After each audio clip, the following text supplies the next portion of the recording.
Well, today marks day 2 of the ANC Policy Conference. This weekend's discussions will have a major impact on how the ANC will govern over the next 5 years, if indeed it retains power in the 2024 national polls. Let's bring in political analyst Professor Lesiba Teffo, who joins us for some analysis on the main objectives that the ANC needs to address in order to regain public favor. And Prof, it's great to have you with us on the program. What will be central to that discussion is this issue of organizational renewal, right? It starts from page 25 of the policy documents, where the ANC also admits very openly that it's at risk of not retaining power in 2024. It's heartening to hear them concede that it is possible for them, or it is imminent, that they would lose power in 2024. Mm-hmm. That not being something new, what is it that being not something new, what is it that is new that they are doing in order to make that eventuality to materialize? That derives the rub of all that is being done over this weekend and even going forward. There are a few things that I often think that they could do to save themselves, although it's a little bit too late in the hour. One of those things that I think they ought to do is to make a serious introspection and concede that at the heart of their problems are what are called sins of incumbency, cronyism, corruption, nepotism, social distance, right, from the electorate. That being the case, I have a full manifesto for the past 15 years I've been campaigning on. They have not been responsive to it, but now that the end is well and nigh, they admit that these 4 things could, to some extent, help them redeem themselves. 1, change the Electoral Act of the Republic of South Africa so that an average man, never mind where he is in the corners of the country, can raise his or her hand and say, I'm available to be elected, or I'm ready to elect my own leader, including the president, without anybody pretending otherwise to elect for me. Number 2, it is the tender system that has caused the ANC all sorts on manners of problems. They don't deny that. They accept that. That's where they are. And none of us are saying there are certain expertise and skills that you may not have in-house, so you can look next door and in-source those. There's no problem with that. Mm-hmm. But I like people to understand and to appreciate that under apartheid and even under the homeland system, there was capacity. And those 2 systems, apartheid and Bantu system, homeland system, they were better run than it is the case right now. Simply because there was state capacity. In my village, in my township, I knew the old man who was responsible for plumbing. I knew the old man who was responsible for electricity, should there be any problem. The state provided that.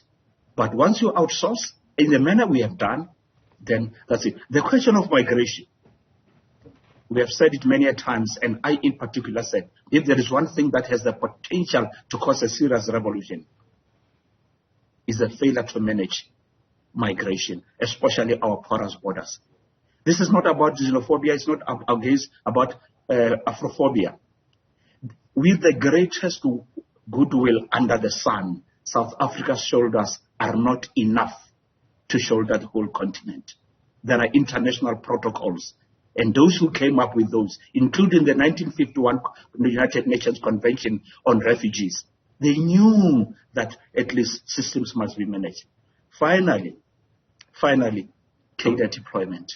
I'm glad everybody now says that, including the Chief Justice said, including the President of the ANC accepts that indeed something has to be done. The manner in which we appoint people. Please put meritocracy at the center of the appointment. We have experimented in the past 28 years, and we have realized it doesn't work for us, and it has not worked in other parts of the world. Yeah. Yellow, green, black, if they have the capacity to do their job, please appoint them. Yeah. Prof, I want to talk about the Mangaung 2012 discussion document as well on organizational renewal. You've talked about issues now of a socially distant ANC, that distance that has opened up between the ANC and the people. It's in the discussion document, the policy document for this weekend as well. It says problem statement 1 is a distant, inward-looking ANC, unable to be agents of change. Then in problem statement number 2, it talks about an ANC that is increasingly losing credibility and trust in the people. So that's on the one hand, losing credibility and trust, which the ANC admits.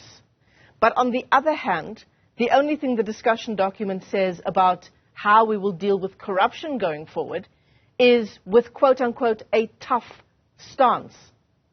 How does that measure up, Prof?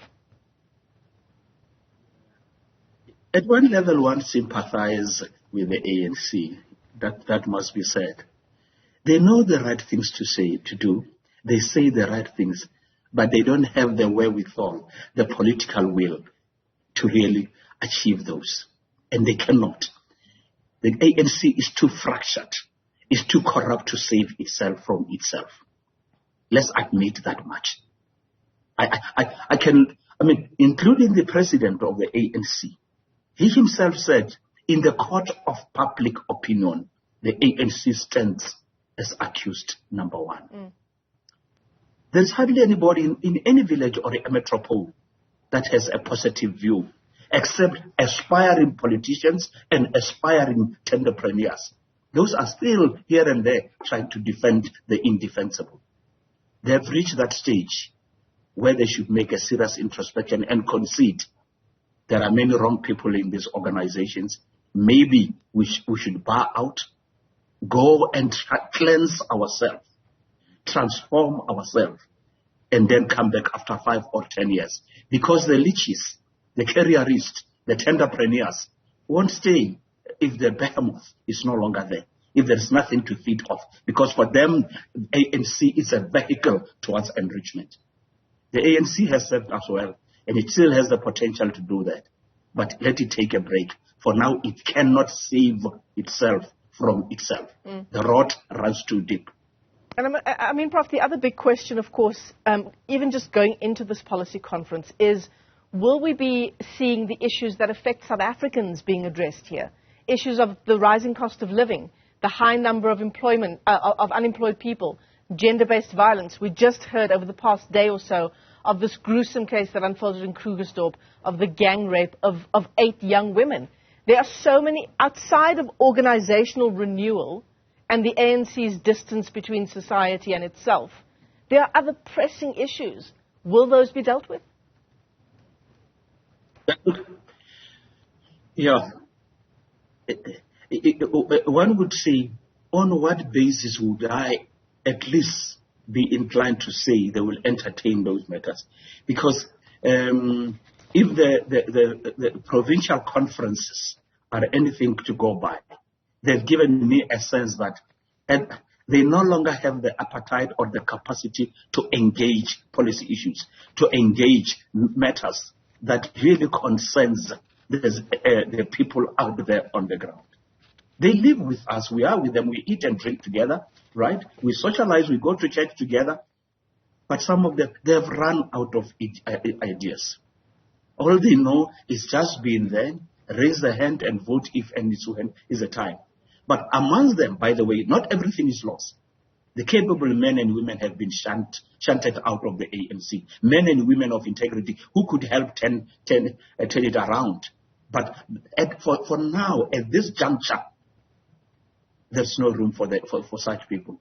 I can hear them talking about things that matter. I can hear Dr. Mutsoaledi running around doing all these things with the necessary passion and conviction.